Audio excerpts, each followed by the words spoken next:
Welcome to Sovereign Sisters Podcast. If you're new here, I'm just letting you know my name is Angela Atkins and I'll be your host this evening, and I'm so glad you've joined me. Today's episode is an exploration of the transformative power of independent media in an age where truth often feels like it's up for grabs. I'm calling this episode The Fourth Estate Reimagined, Independent Media as the New Watchdog. I want to share with you the history of the Fourth Estate, its evolution, and discover how it's being redefined in today's information-saturated world. Together, we'll delve into the role of the independent media in safeguarding transparency, amplifying diverse perspectives, and ensuring that truth prevails. But let's start at the beginning and know what exactly is the Fourth Estate and how did it come to represent the media as we know it. So looking at the history and the evolution of the Fourth Estate, we're going to dig into what happened and where it falls short of its duty. Now, the stakes are high. When the media doesn't serve as an impartial watchdog, the effects can ripple through society, impacting trust, accountability, and even democracy itself. Where we define democracy as a system of government in which state power is vested in the people or the general population of the state. Now, this is a different form of government than the United States, where we are a constitutional republic, where we have a constitution that limits the government's powers and citizens choose their heads of state and governmental officials. So now that we understand the difference and how that plays a role into the topic of the Fourth Estate, let's go on to define government further. Using the definition from legaldictionary.net, a pure democracy would be a form of government in which the leaders, while elected by the people, are not constrained by a constitution as to its actions. In a republic, however, elected officials cannot take away or violate certain rights of the people. A constitutional republic is put into place to prevent the government from becoming a tyrannical ruler. Think about that in light of what we've just gone through in the last 4 years. So the Fourth Estate is a term that traditionally refers to the press or news media. It originates from the European concept of estates of the realm, which divided society into 3 primary estates, which traces back its origins to the 18th century England, when it was first popularized by Edmund Burke. He was a philosopher and a politician, where society was traditionally divided into 3 estates. The first estate was the clergy, the second estate was the nobility, and the third estate represented the common people. So as newspaper and journalism gained influence, they began to act as an unofficial Fourth Estate, playing a powerful role by providing information, exposing corruption, and holding the powerful accountable. In democratic societies, this evolved into like a watchdog role that emphasized unbiased reporting and investigative journalism. The idea is that by shedding a light on truth, the media helps the public make informed decisions and hold those in power accountable. But today, the Fourth Estate has expanded beyond traditional newspapers. Now it includes digital media, social platforms, and even citizen journalism. And while the powers of the media is greater than ever, so are the challenges. The media's influence is amplified by digital channels and its impartiality, what we might call its ideal state. But it faces a lot of demands. The shifts in media dynamics have brought new responsibility and, unfortunately, some new vulnerabilities. Now, the press emerged as a significant force, not just reporting events, but shaping public opinion, holding those in power accountable, and serving as a check against tyranny. It represented power rooted in words, not weapons. It was a watchdog for democracy as we defined it, ensuring that voices of the people were heard and that the actions of leaders were scrutinized. Well, over time, this role expanded globally. It became the cornerstone of democratic societies. Newspapers and later broadcast journalism played a critical role in exposing corruption, fostering debate, and providing platforms for dialogue. But like any institution, the press evolved, and not always aligned with its noble origins. So let's explore how that began to change. For much of the 20th century, mainstream media, that's newspapers, radio, and television, dominated the landscape. These outlets wielded enormous influence, serving as gatekeepers of information and shaping public discourse. But with power comes responsibility, and cracks began to form. Corporate consolidation concentrated media ownership into the hands of just a few, turning the press from an impartial watchdog into an industry influenced by political interests, advertiser demands, and profit motives.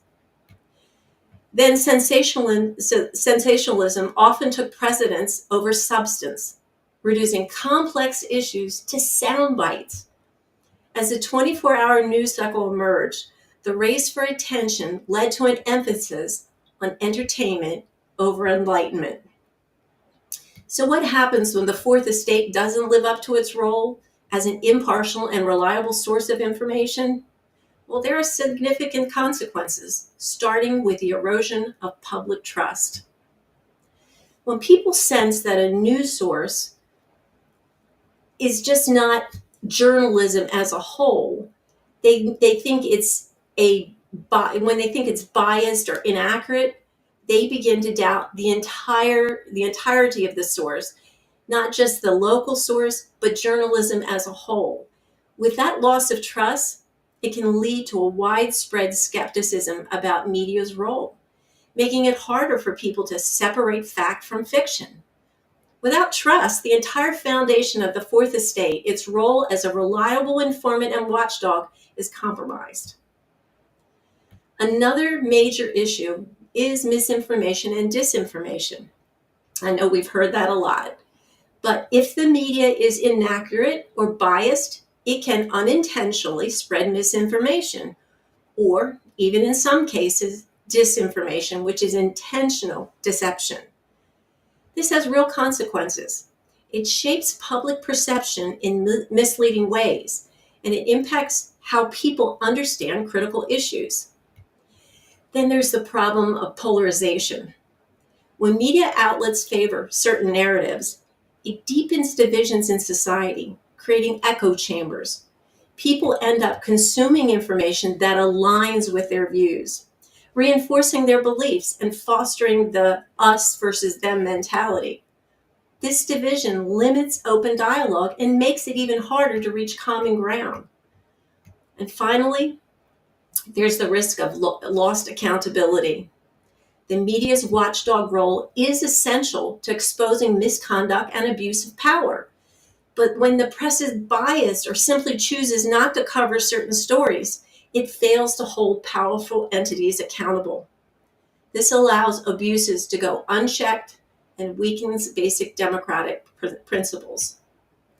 So one specific development that sparked debate around media independence is the Smith-Mundt Modernization Act of 2012. To understand its impact, let's look at the original Smith-Mundt Act that was passed in 1948. This act allowed the U.S. government to produce informational content like Voice of America broadcasts, and it aimed it at promoting American ideals abroad and countering foreign propaganda. But crucially, this content was restricted from U.S. audiences. It couldn't be broadcast domestically. In 2012, however, the rules changed. The Smith-Mundt Modernization Act lifted certain restrictions, allowing the government-created content to be broadcast within the United States. This blurs the line between independent journalism and the government messaging. It raises concerns about potential propaganda within domestic media. Now let me show you, I copied the Smith-Mundt Act for you on a screen, and I'm going to read it to you.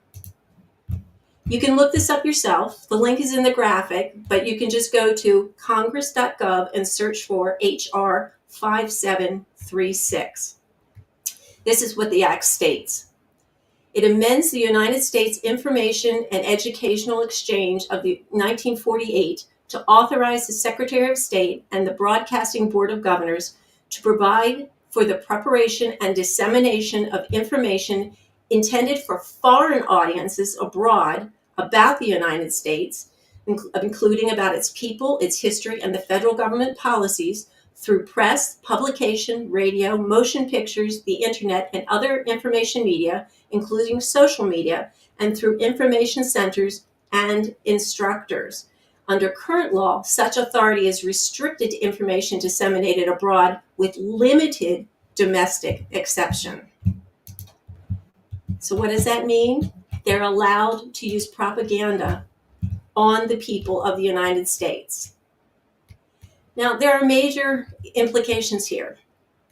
First, the government agency can produce content intended to support national interests, which can then be broadcast domestically.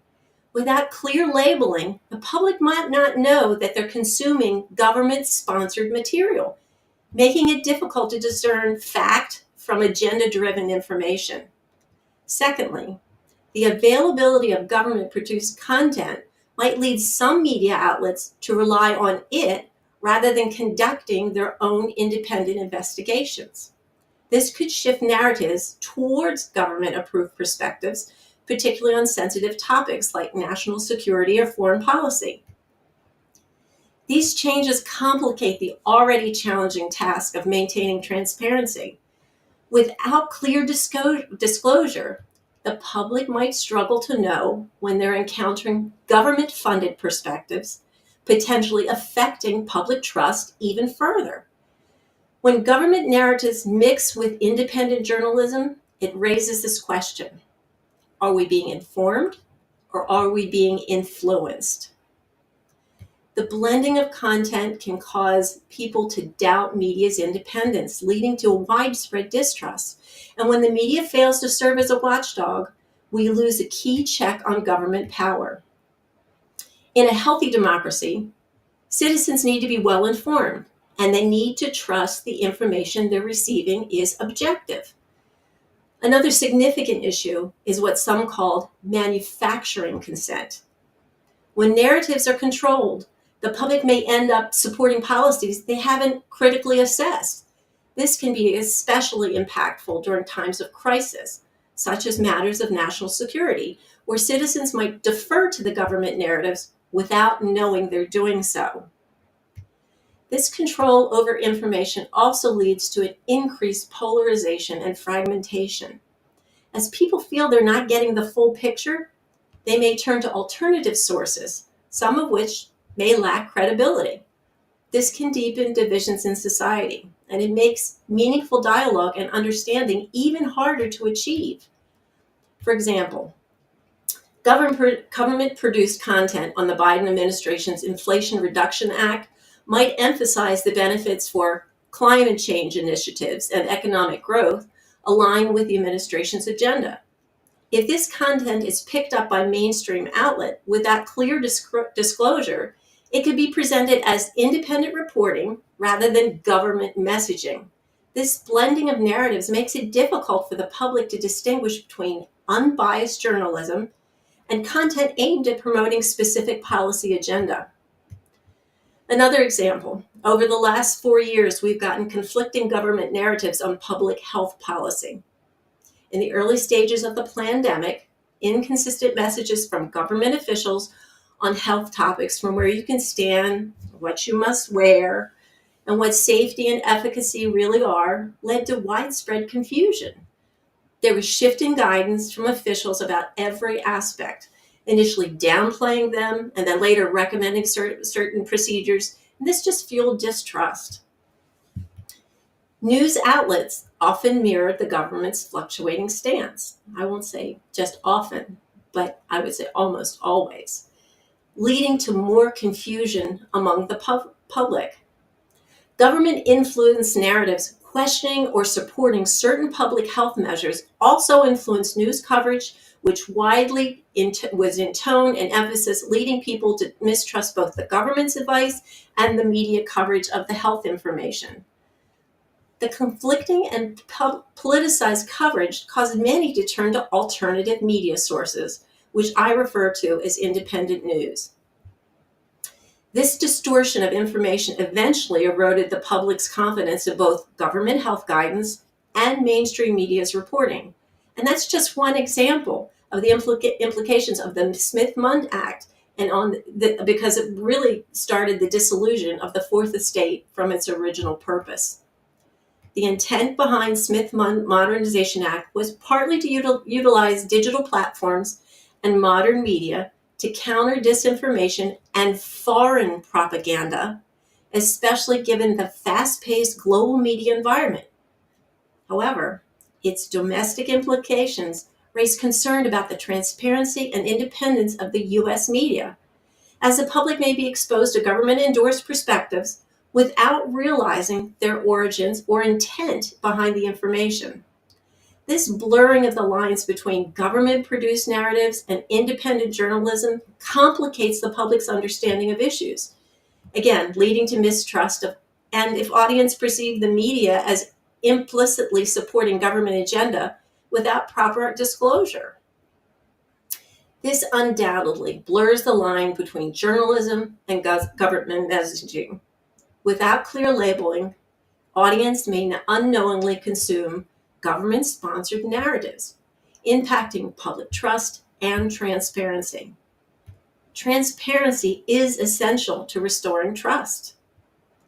Government-produced material must be clearly labeled, and independent journalism must remain committed to truth over influence. Now, these examples illustrate how the government-influenced narratives have contributed to a fragmented media landscape, where trust in mainstream journalism varies widely across the political spectrum. The presence of government-aligned messages within certain media outlets, whether directly or through selective framing, has made it more difficult for audiences to identify objective reporting. This climate of distrust has in turn contributed to the rising polarization, misinformation, and a shift towards alternative news media sources, each with varying degrees of reliability. So once the internet came about, the landscape of reporting changed. At first, it seemed like the golden era of information. Suddenly, anyone with an internet connection could publish content, share ideas, and reach global audiences. This shift was liberating, but it was also destabilizing. The digital revolution brought its own challenges and opportunities. On one hand, the digital age shattered the monopoly of traditional media. Independent journalists, bloggers, citizen reporters emerged as important players. On the other hand, we entered an era of information overload, where discerning fact from fiction became increasingly difficult. Algorithms prioritized clickbait over credible reporting, and we began to have echo chambers, and that just deepened divisions. But amid the chaos, independent media emerged as a new force, one that prioritizes transparency, accountability, and variety. These are the watchdogs stepping into the void left by the mainstream outlets. One response to declining trust in mainstream media has been the rise of citizen journalism. The rise of this citizen journalism is a response to the declining trust in mainstream outlets. Social media and mobile technology allow anyone to report events in real time, often breaking stories before traditional media. Now, this shift brings positives. It gives voice to underrepresented communities and to make approaches differently that the mainstream journalists won't cover. And it's sometimes the mainstream journalists just completely overlook certain stories, where citizen journalists will take the time and the effort to go and find the unusual, the different, the new. But it does contribute to a richer media landscape. But there are other challenges too. Without ample verification, some citizen journalists can unintentionally spread misinformation, and the line between opinion and factual reporting can blur. And this leads the audience to mistake personal stories for objective news. This makes it even more important for us as media consumers to approach all sources critically. Independent media is being redefined by the Fourth Estate. It returns to core principles, holding those in power to account, amplifying marginalized voices, and fostering informed public disclosure. Now, these platforms typically operate outside corporate ownership and advertiser pressures. Some, and they often tackle mainstream outlets, tackle topics that mainstream outlets overlook.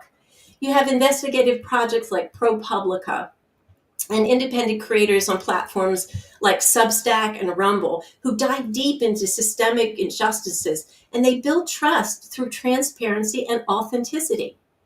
But the path isn't easy. Independent media relies on crowdfunding and reader support, and they face challenges like censorship and disinformation campaigns. Yet their resilience underscores their importance in today's media landscape.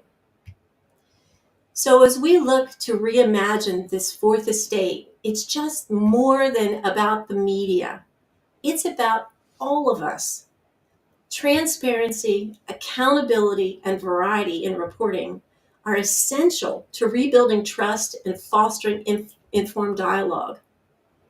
As media consumers, we have to play a role. We have to approach all these sources critically, recognizing the need for accountability and accuracy, even in decentralized spaces. You have to question sources. You have to identify their biases. You have to seek out multiple perspectives. I suggest you support independent journalism and demand transparency from all outlets. I know this was a short one, but I really wanted to get it out there to let you know just how important this digital age of media has become, and for you to share this with everybody you know so they begin to think, how did this start, how it evolved, and where we are now? Are we ever going back to traditional media? Have the papers and the television and other broadcast mediums, have they lost their effect? Does everything need to be transformed again? Because as we become more and more this independent news media, we, the people behind it, have to demand the same things we demanded of traditional media before: the transparency, the accountability, and the truth. We need to know that what we're getting is the truth as that person or outlet is sharing, and not only their opinion. Those things must be stated explicitly. This is my opinion about the media. This is my opinion about what I see. There are factual comments in here. I've given you the facts about the Smith Modernization Act. I've given you the history, which is also factual. But my voice is to tell you, in my opinion, you need to be a media consumer that uses critical thinking skills and doesn't allow to be influenced just because the person, the outlet, the substance of what you're hearing supports a confirmation bias. We need to get out of that era. We need to start thinking more critically, and we need to be independent ourselves enough to step back and look at everything with a clear eye. I hope you'll post your comments on this video when it's up. I'm happy to take questions and answer them either here or online. But I really want you to understand, this is a journey we do together. We don't rely on someone else just to report the media. We hold them accountable. If you hear things that aren't true, have the courage to step up and say, hey, I know the facts, and please verify your own facts. Here they are. This doesn't align with what I see. Have them explain themselves. Have them come forward with bring their receipts, as they say. I think that's really important, that we now make it a combined effort. We don't just get or receive information, that it's an interaction, that we process the information, and if the information doesn't jive, that we go back to the source and say, here's what I know about it. Because there's too many people in independent media as well as traditional media who are subscribing to the process of my opinion is fact. And that's just not the case. And the traditional media having government influence is also causing huge confusion and completely polarizing segments of society. We need to get back to, we can agree to disagree if we have difference of opinion, but we have to have the facts first. So on that, I want to thank you for joining me. Again, please share this with others you think might benefit. Don't forget to subscribe to the Sovereign Sisters podcast. We're going to continue to explore more things on sovereignty, truth, and transformation. And until next time, stay curious, stay informed, and stay sovereign. God bless.